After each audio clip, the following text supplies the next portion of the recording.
Chapter 5. A Roller Coaster. It was 3 weeks before summer vacation, and 1 week until the end of the year dance. Tyra and Christian were standing by the lockers, making plans. They had become good friends. She needed a female friend to hang with. Those boys, even though they were still her best friends, they were driving her crazy. What are y'all doing this summer? Summer camp. What about you? I don't know.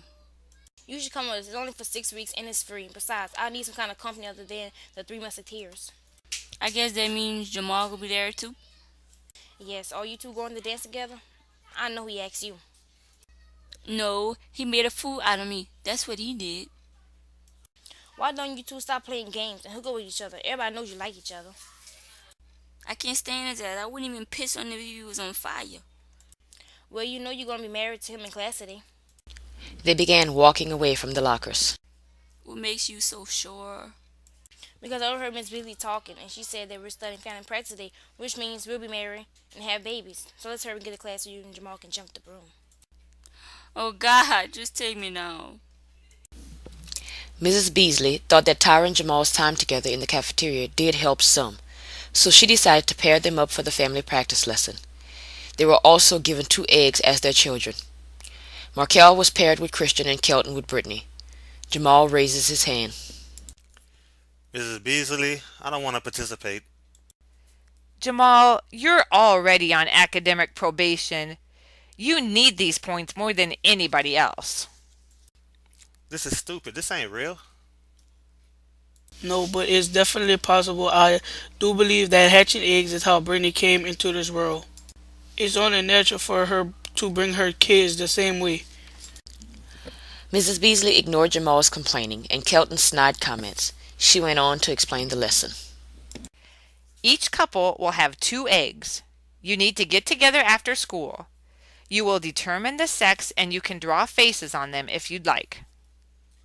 Hey, I think we should have one boy and one girl. We will have the perfect family. Yes, we will, baby. The two shared a quick but sweet peck on the lips. Kelton looked at them with a disgusted look on his face. You two make me sick. You're both perfect for each other. While I'm stuck with a wildebeest.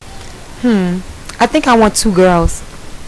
As long as they don't look like you, I'm cool. What about you, Jamal? What are you and your wife having?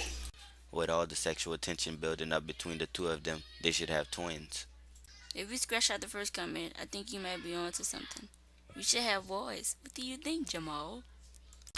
Jamal continued on his quest to get under Tyra's skin. I think it should be girls. Fine, girls it is. You know what? I like the idea of boys after all. Yeah, we should have 2 boys. Fine. Tyra was getting irritated. No, scratch that. Let's go back to girls. Or maybe one boy and one girl, like Markel and Christian. You're trying to get on my nerves. No, I'm not, Timmy. It's Tyra. Who cares? It's boys. Final decision. Whatever you say, Kyra. My name is Tyra. I don't care. How are you not getting this?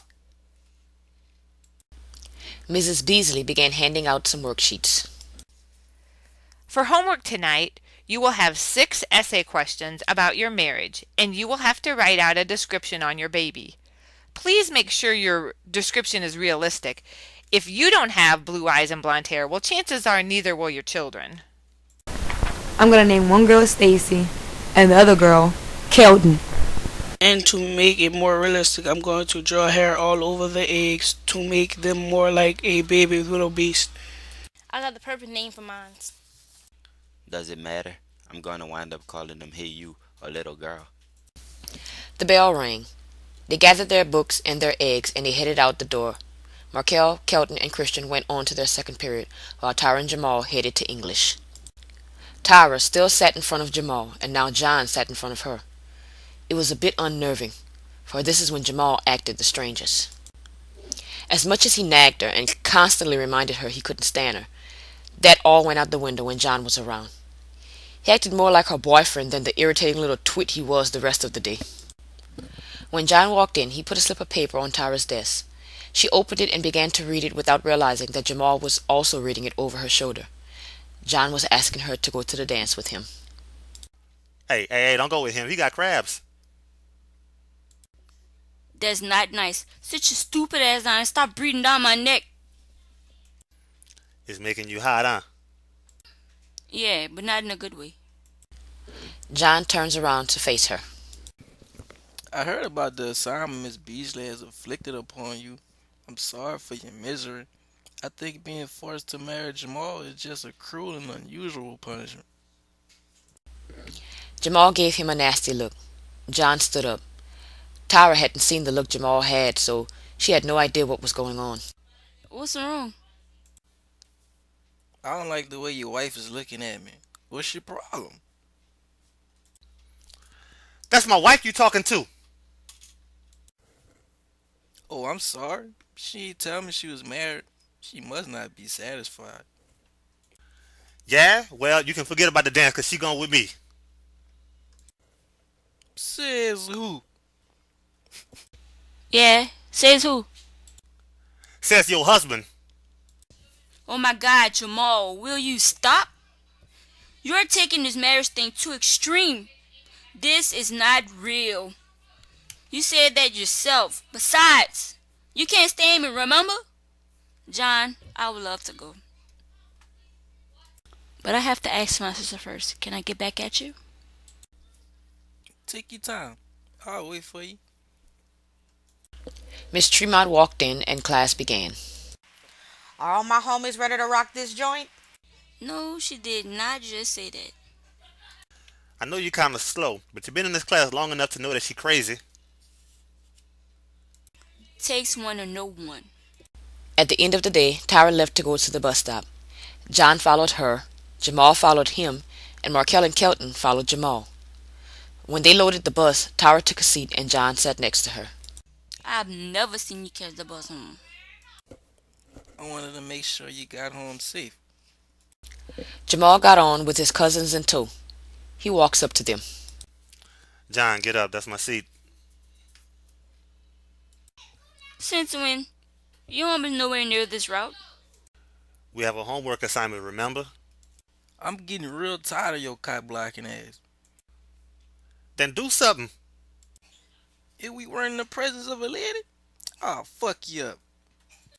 You sure talk a lot of shit. Then he took a seat behind him. Tyra was also getting tired of Jamal. Being around him was like being on a roller coaster. She couldn't take it anymore. She decided to get off at the next stop and walk home from there. She pulled the string, but when she got off, Jamal, Markel, and Kelton followed her. She began to walk really fast away from them. Hey, wait up. We supposed to do our homework together? She stopped and turned around. She walked up to Jamal. Markel and Kelton stood behind him. What's your problem, Jamal? I'm sorry, but that nigga ain't no good. You know, for someone who can't stand me, you're sure overprotective. He had nothing to say, so she walks away. She's right, you know. What's up with that? Are you in love with her or something? Hell no. I'd sooner go back to Brittany before I date her. Let me draw up my divorce papers and shares all yours.